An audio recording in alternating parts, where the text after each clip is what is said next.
buenas tardes, amigos. Este es el programa Diálogos de Montonero. Bueno, el Perú avanza inexorablemente en su cronograma electoral.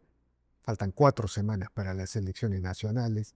A pesar de todas las crisis políticas que se acumulan, el Perú es el paraíso, el laboratorio de los científicos políticos sobre la perpetua, la endémica crisis política. 8 presidentes, un gabinete que no consigue la confianza a semanas de las elecciones. Eso es lo que pasa en el Perú, y las elecciones avanzan, la economía continúa y esperamos que estas elecciones, los resultados, resuelvan esta crisis política y relance al Perú. Pero también el Perú está inmerso en encrucijadas internacionales, en encrucijadas de la geopolítica mundial. Y lo cierto es que desde la llegada del presidente Donald Trump al gobierno de los Estados Unidos, el viejo orden mundial ha cambiado. Y América Latina, Hispanoamérica, ha pasado a ser un escenario fundamental de la nueva política de Estados Unidos. Y particularmente el tema del puerto de Chancay es un tema que está pendiente, está sobre la mesa, en la discusión, ha pasado a formar parte de estas discusiones. Y todo esto empieza a suceder en un contexto en que en la región de América Latina, de Hispanoamérica, se producen cambios muy importantes. La consolidación del gobierno de Javier Milei gana las elecciones de medio término. La presidencia del presidente Rodrigo Paz en Bolivia, que inmediatamente saca a Bolivia del eje bolivariano. Y el presidente José Antonio Kast acaba de asumir el poder en Chile. Y el Perú en 4 semanas definirá el curso de su gobierno y de su Estado en estos grandes alineamientos. Bueno, para conversar de todos estos temas, el día de hoy hemos convocado al señor Carlos Díaz Rosillo. Él es exdirector de Políticas Públicas de la Casa Blanca, del edificio central del gobierno de los Estados Unidos. También ha sido subsecretario de Defensa de los Estados Unidos y es presidente del Centro Adam Smith para las Políticas Económicas para la Libertad. Y él ha tenido la gentileza de aceptar esta conversación. Buenas tardes, señor Díaz Rosillo. Gracias por el diálogo. Buenas tardes, un placer estar contigo. Bueno, mi primera pregunta sería, digamos, ¿cómo se está mirando al Perú a semanas de las elecciones generales y con todo este escenario que empieza a cambiar en América Latina? Con preocupación, bien lo has dicho. Una enorme inestabilidad política, 8 presidentes en 9 años, 3 presidentes en 6 meses. No es normal. Yo creo que el Perú merece un gobierno que aguante, un gobierno que le dé estabilidad política al país. Si bien es cierto que han gozado de una extraordinaria estabilidad macroeconómica que los ha salvado, imagínense cuánto hubieran crecido si hubiesen tenido estabilidad política. Yo creo que ahora, en menos de 4 semanas que van a tener una elección, van a tener una oportunidad de por fin poner un poco de orden a este sistema político y tener un poco más de estabilidad para que los inversores puedan venir, porque hay muchísimas oportunidades en el Perú, pero no la están aprovechando por esa inestabilidad política que han tenido por varios años ya. Bueno, las encuestas felizmente están señalando una regularidad. Aparentemente serían 2 candidatos de la centro-derecha con sentido común que pasarían a la segunda vuelta. Y ese solo hecho resolvería la crisis del principio de autoridad de la democracia que ha sido erosionada por estos choques entre la izquierda y la derecha. ¿Alguna reflexión sobre eso? Yo creo que hace falta más que eso. Sí, las encuestas hoy día dan como los 2 posibles candidatos a la segunda vuelta, por mucho, a 2 individuos de centro derecha o de derecha. Pero históricamente en el Perú, días antes de las elecciones, un candidato que nadie pensaba podía llegar, llega a segunda vuelta. Así que no me sorprendería si eso sucede. Vemos que uno de esos 2 candidatos que está en los primeros 2 lugares, Keiko Fujimori, ha venido subiendo. El otro, el exalcalde de Lima, ha venido bajando. Todo puede pasar de aquí a menos de 4 semanas. Pero no solamente llegar con un candidato de centro derecha o un candidato con políticas públicas adecuadas. Eso es importantísimo. Pero hace falta de tener un equipo.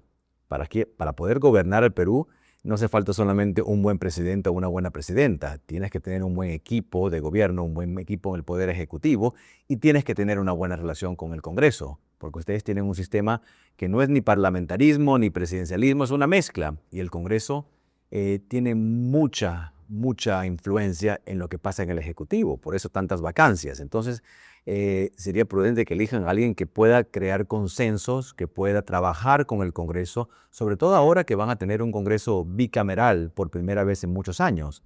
Así que no solamente la presidencia, sino también el Congreso. Ahora, si le preguntara, obviamente no le puedo preguntar en términos oficiales qué se piensa en el gobierno, en fin, pero en general, una mirada general de los principales actores de la política en los Estados Unidos, estos dos candidatos que posiblemente pasarían a la segunda vuelta, como que inspiran cierta confianza, cierta tranquilidad. Bueno, la respuesta depende de con quién lo compares, ¿verdad? Yo trato de ser lo más objetivo posible, pero admito, conozco a una de las candidatas, a Keiko Fujimori, hace mucho tiempo. Da clases como docente en el centro que dirijo y por lo tanto la he podido conocer de cerca, la he podido ver no solamente como docente, sino como una peruana comprometida con su país. Obviamente pienso que va a ser una presidenta extraordinaria. Conozco sus propuestas muy profundamente. He leído los planes de gobierno que ha presentado no solamente ella, sino todos los candidatos que lo han presentado. Y por eso creo que sería una magnífica opción. El exalcalde de Lima, tengo mis preocupaciones, ciertos comentarios con información que no es cierta. Recientemente vi un video que decía que era muy allegado al presidente Trump y el secretario de Estado Marco Rubio. Tengo entendido que no conoce al presidente Trump y sí se tomó una foto con el secretario de Estado Marco Rubio en un evento donde yo estaba precisamente. Una de las 3 fiestas oficiales de la inauguración del presidente, yo fui a 2 de ellas, habían 7,000 personas en la fiesta y se tomó la foto en ese evento. No era el secretario de Estado, por cierto, era el senador Marco Rubio. Entonces, esas aseveraciones de que lo llaman de la Casa Blanca para pedirle consejo, que tiene una relación tal con el secretario de Estado que es prácticamente a su asesor, eso me preocupa, porque el que miente en cosas pequeñas, miente en cosas grandes. Y bueno, la decisión afortunadamente no es mía, sino de todos los peruanos, pero tengo ciertas preocupaciones. No, pero en todo caso, lo importante es que si estos dos candidatos pasan, creo que ambos impulsarían un acuerdo geopolítico de seguridad con los Estados Sí. Unidos. Se pronunciarían por este debate F-16, aviones Rafale, en fin. Ahora, déjeme preguntarle, el puerto de Chanquilla, Y estrechar lazos con Estados Unidos creo que es muy importante para el Perú. a eso voy. Mire, ya sabemos lo que representa el presidente Trump en el cambio del orden internacional. El papel que le ha asignado a América Latina, América Hispana, es un papel que todavía no se subraya lo suficiente, ¿ya? Pero es decisivo, es como si este fuera el escenario principal de batalla en la hegemonía Estados Unidos-China por construir una influencia en el hemisferio occidental. Explíquenos esta aproximación. Así es. Por décadas, 4 décadas para ser más preciso, la estrategia del gobierno norteamericano era acercarse a China. La lógica tenía mucho sentido. Mientras más comercio tengamos con China, más se van a parecer a nosotros en el occidente, más democráticos y más capitalistas. Occidentalización. Totalmente. Y 4 décadas después nos hemos dado cuenta que ese no es el caso. Hoy día no son ni más democráticos, todo lo contrario, son más autoritarios ni más capitalistas, porque tienen un sistema en donde la empresa china es solamente permitida si trabaja para los intereses del Partido Comunista de China. Entonces llega el presidente Trump a la Casa Blanca en su primer gobierno y dice, no, esta estrategia que hemos utilizado por más de 40 años sencillamente no ha funcionado. China no es solamente un país que compite con nosotros, es un adversario y hay que tratarlo como tal. Hace unos meses el presidente publicó su estrategia de seguridad nacional en noviembre del año pasado y ahí dice claramente que por muchos años Estados Unidos ha ignorado a la América Latina y al Caribe. Y mientras Estados Unidos ignoró a la región, los chinos, de una manera muy inteligente, muy estratégica, hay que admitirlo, vinieron entrando y comerciando y financiando proyectos claves para el comercio, puertos como el puerto de Chancay, aeropuertos, carreteras, puentes, infraestructura crítica, mientras los Estados Unidos se durmió, no le prestó atención a la región, y eso cambia ahora con este gobierno de Trump, y por eso le estamos viendo prestar mucha más atención a la América Latina. Y yo creo que eso es importante porque el socio comercial, político, militar, cultural, lógico de Estados Unidos tiene que ser la América Latina. Somos parte del mismo vecindario. Sí, pues yo siempre suelo mencionar algo que define a Occidente. Es una imagen, ¿no? El único lugar donde el César y Dios están separados es en Occidente, Estados Unidos y en Perú y en Europa y en América Latina. En China, el César es Dios. La ideología oficial es la religión. Quien se opone a eso es excluido. Y en el caso de los países islámicos, Dios y el César son uno solo. Entonces somos como una civilización con todas nuestras diferencias. Absolutamente. Y yo creo que es importante que los gobernantes de la América Latina entiendan que si bien es cierto que los chinos han venido a ofrecer muchísimas cosas, no es de gratis. Si uno lee la letra pequeña, el pie de página, se da cuenta que viene a un costo muy, muy alto. Ahora, ¿cómo se imagina usted la relación en un futuro de un Estados Unidos en esta lógica con América Latina? Quizá como los acuerdos geopolíticos de seguridad que mantuvo Estados Unidos con los tigres del Asia, ¿no es cierto? Eran acuerdos de seguridad, pero por otro lado los tigres del Asia comerciaban con todo el mundo. ¿Cómo se imagina usted? Y el presidente Trump es un hombre extraordinariamente pragmático, es un empresario. Él entiende que no es factible que de la noche a la mañana la América Latina no comercie con China. No está pidiendo que no se comercie con China, sabe que China compra muchísimos productos, sobre todo productos agrícolas, que vienen de la América Latina y que la América Latina tiene que tener mercados para vender todos sus productos. No es eso, no quiere decir cortar todo tipo de relación con China, sino asegurarse de que en los temas claves para la seguridad nacional de cada país y por supuesto de Estados Unidos estén mucho más atentos del peligro que presenta esta cercanía con China y que no vean a Estados Unidos como un país lejano que no está interesado en la región, porque hoy día sí está interesado en la región. Y es por eso que creo que es importante que Estados Unidos, que el gobierno de Estados Unidos empiece a incentivar a empresas norteamericanas a que vengan a invertir. Porque a mí no me cabe la menor duda, se lo he preguntado a muchos presidentes de la región, ¿por qué aceptan este puerto con China, que lo construyen los chinos, es el caso de Chancay, o el caso del metro de Bogotá, o de la expansión y la renovación del canal de Panamá? Hay muchos ejemplos. Y me dice, obviamente, entre una empresa norteamericana y una empresa, entre comillas, china, prefiere la norteamericana.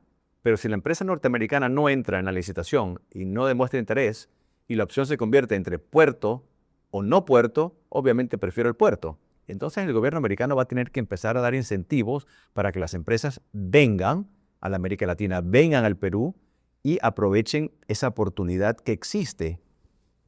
Y el puerto de Chancay, ¿cuán sensible es este asunto? Extraordinariamente. Hay dos imágenes muy poderosas en este tema, ¿no? El puerto de Chancay, esta disputa que hubo sobre si el organismo regulador puede controlar las tarifas, pero luego, junto a eso, la decisión de Estados Unidos de asesorar en la construcción de una base militar a 80 kilómetros del puerto de Chancay. Sí. Entonces, cualquier observador con estos datos dice, esto es un asunto extremadamente sensible. ¿De dónde viene la sensibilidad? Absolutamente. De que de una manera muy estratégica, como comenté, el gobierno de China ha venido tomando, no voy a decir posesión, porque el puerto de Chancay obviamente no es de China, pero tienen mucho control.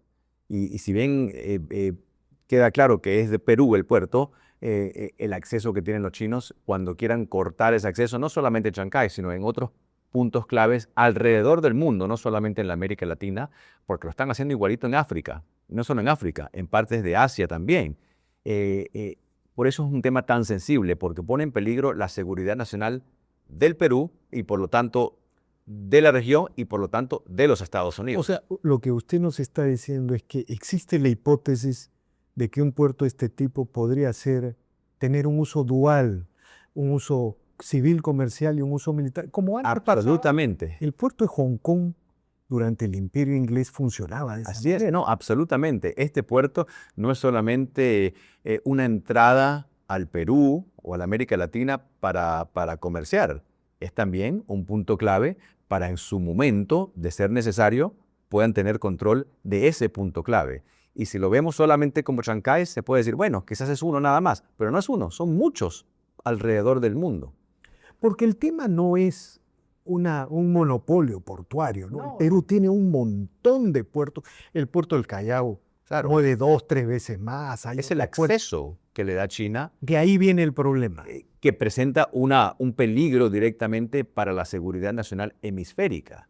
Y es por eso que hay tanta preocupación de parte de los Estados Unidos. Repito, no es que Estados Unidos vaya a ir a un país y le va a exigir no comerse más con China, no le vendan más a China, no le compren más a China. No, el presidente Trump, como dije, es muy pragmático y no va a exigir eso, pero sí va a exigir que en temas de seguridad nacional frenen este avance chino. Por el bien no solamente de Estados Unidos, sino también, en este caso, del Perú. Ahora, la política del presidente Trump en Hispanoamérica, a mí me gusta llamar Hispanoamérica, pero en fin, en América Latina, uno puede señalar ha sido altamente eficiente, ¿no? Sobre Sí. todo luego de la captura de Maduro, la caída del régimen, digamos, el control del régimen chavista. Acaban de renunciar a Padrino López como ministro de Defensa en Venezuela. Se acaba de conocer se está conociendo que Cuba está iniciando conversaciones, está iniciando una apertura económica. Y falta mucho todavía, ¿eh? Claro, pero vemos lo que ha pasado en Argentina, en Bolivia, lo que acaba de pasar en Chile. Bueno, es un movimiento completo de la región. Absolutamente. Comentarios. Me gusta mucho que hables de la eficiencia porque el caso de Maduro fue extraordinariamente eficiente. En cuestión de 2 horas y media, sin una gota de sangre norteamericana, entraron, sacaron al dictador y se lo llevaron para enfrentar la justicia en Estados Unidos. Una operación quirúrgica con una precisión absoluta. Ese fue el primer paso. Mucha gente ha criticado al gobierno porque dejó en el gobierno a la que es hoy la presidenta en funciones y a otros funcionarios, como el que mencionas, el ministro de Defensa, el ministro del Interior, pero había que hacer eso. Quizás no es lo que uno hubiera querido, pero es lo que era necesario. ¿Por qué? Porque lo primero que hay que hacer en una transición es tomar control operativo del país. ¿Qué quiere decir eso? De las Fuerzas Armadas, de las Fuerzas de Seguridad, de las Fuerzas de Inteligencia. Y la única persona que podía garantizar eso era la señora Delcy Rodríguez, que lo he hecho en muchas ocasiones. No me cabe la menor duda, para el gobierno de Estados Unidos es una figura total y absolutamente detestable. Pero es lo que hay y es la que puede garantizar ese control del orden a favor de Estados Unidos. Es útil para Estados Unidos. Eventualmente, el secretario de Estado, Marco Rubio, ha dicho que esto es un proceso de 3 fases. Estamos en la primera fase, tomar control operativo del país. La segunda fase va a requerir la reconstrucción económica del país. Ahí estamos comenzando en esa fase. Y eventualmente, en la tercera fase, el regreso de la democracia. Pero todos aquellos que esperan que la democracia va a llegar de la noche a la mañana, que un gobierno que ha prácticamente destrozado el país por más de un cuarto de siglo, aquellos que pretendan que va a llegar la democracia de la noche a la mañana, creo que no entienden mucho la realidad política. Eso va a tardar muchos meses, si no quizás hasta un par de años, en llegar a ese proceso en que se lleven a cabo elecciones y se elija democráticamente al próximo líder. Pero mientras tanto, esta señora, por detestable que sea, es útil para los intereses de Estados Unidos. Y suena cruel decirlo, pero los países no tienen amigos, tienen intereses. Así es. Y el interés de Estados Unidos está en trabajar con esta señora para poder tener control operativo del país. Claro, y digamos, una de las cosas más sorprendentes de Venezuela, y que también se confirma en Irán, es que detrás de estos regímenes autoritarios, el pueblo venezolano se ha empobrecido casi un 90%. Absolutamente. Cuando las empresas occidentales o las empresas de Estados Unidos tenían el control del petróleo, esto es un dato fáctico, el PBI per cápita de los venezolanos era el cuarto o estaba entre los 10 primeros del mundo. Así es. Hoy tienen 90% de pobreza. Pero siempre detrás de estos regímenes parece estar China y los países no democráticos, no occidentales. Lo mismo ha No es sucedido, casualidad. y lo mismo ha sucedido en Irán, Así ¿no es. es cierto? Así es. Comentarios sobre eso. Así es, como bien dices, pasó de ser uno de los países más ricos del mundo a el más pobre del hemisferio occidental, o el segundo, depende de cómo se mida. La influencia china, rusa, iraní, es bastante extensa. Y poco a poco el presidente Trump ha venido reorganizando este orden mundial y ha dejado un mensaje muy claro con estas menciones repetidas de la doctrina Monroe, o como le llama él, la doctrina Don Roe, que dice las potencias extranjeras, como China, como Rusia, Irán ya no queda mucho, pero lo que queda, no tienen que meterse en el hemisferio occidental. Y eso es un mensaje que no hemos oído hablar de parte de ningún presidente norteamericano por mucho tiempo. Yo creo que es importante porque ese liderazgo norteamericano que Estados Unidos perdió por décadas, y no es un tema partidista, tanto podemos culpar a los republicanos como a los demócratas por ignorar la región, eso está cambiando. Ahora, finalmente quiero plantearle un tema. ¿Usted tiene una idea? A ver, se suele decir que el presidente Trump, por ejemplo, embarcado en la guerra con Irán, está perdiendo apoyo interno, el tema de MAGA, ¿no es cierto? Y que estas políticas, en general para el hemisferio, podrían cambiar si llega un gobierno demócrata. Sí. Pero Estados Unidos tiene algo, ¿no? Tiene una lógica imperial, que muchas veces es difícil que los gobiernos lo cambien. Por ejemplo, un acuerdo de seguridad con los tigres del Asia Sí. no lo cambió nadie, Así es. ¿no? Y lo mismo podría suceder si es que el presidente Trump avanzara en esos términos en América Latina. Pero ¿cómo se imagina usted el mundo después de Trump y más allá, y el mundo después de Trump y con un Trump o con unos republicanos en el poder o fuera del poder? Esas políticas de estados, tienes razón, no deberían cambiar. Pero lo que hemos visto recientemente es, en el caso del presidente Trump y sus detractores, sobre todo, no solamente demócratas, también algunos republicanos, obsesionados en deshacer todo lo que hizo. Lo vimos después de su primer gobierno y espero no verlo después del segundo gobierno, pero uno nunca sabe, sea un demócrata o un republicano. Espero que estas políticas que le prestan más atención a la América Latina no cambien, pero no me extrañaría que alguien que venga al poder por deshacer lo que hizo Trump empiece a ignorar a la América Latina otra vez. Creo que sería un grave error. Mencionas la base MAGA. Hoy precisamente vi una encuesta del apoyo del presidente Trump en la base MAGA. Y los números jamás los había visto en ningún político, y eso sonaba a muchos políticos.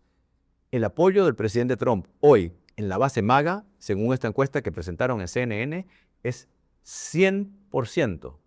100% en la base MAGA. Jamás había visto que un grupo de personas apoyen de esa manera a un líder. Y uno se pregunta, bueno, ¿cuánto es la base? ¿Verdad? Porque puede ser una base muy pequeña. Según esa misma encuesta, el 30% del electorado norteamericano se considera MAGA. Entonces estamos hablando que ese 30% del electorado norteamericano lo apoya el 100%, haga lo que haga. Y eso es insólito. Y por lo tanto, yo creo que aún después del presidente Trump va a haber mucho apoyo por esa parte del partido que tomó control del partido. Yo siempre he dicho que en la primera elección del presidente Trump, él ganó no gracias al apoyo del Partido Republicano, sino a pesar de la falta de apoyo del Partido Republicano. Y en cuestión de meses, empezó a tomar control de ese partido, y hoy día el Partido Republicano es el partido del presidente Trump y es un partido dominado por la base MAGA. Eso no quiere decir que no haya republicanos que estén en contra, hay muchos, pero no se consideran MAGA, no se autodenominan MAGA y son ciertamente la minoría del Partido Republicano. Pregunta final, señor Díaz Rossi. Creo que en el primer gobierno de Donald Trump, los futuristas, los futurólogos, los proyectistas decían, antes del gobierno, del primer gobierno, en el año 2030, China superará a Estados Unidos. Después de este gobierno, las predicciones se alargaron. Sí. Después del 2050, China superará a Estados Unidos. Pero luego de este segundo gobierno, ¿qué podríamos decir? Yo creo que se ha frenado mucho. Y si bien es cierto que China está creciendo mucho, que la inversión del gobierno de China en el tema militar, por ejemplo, es impresionante y las Fuerzas Armadas chinas no se comparan, obviamente, a las de Estados Unidos, pero están llegando a un nivel en donde quizás se puedan comparar algún día.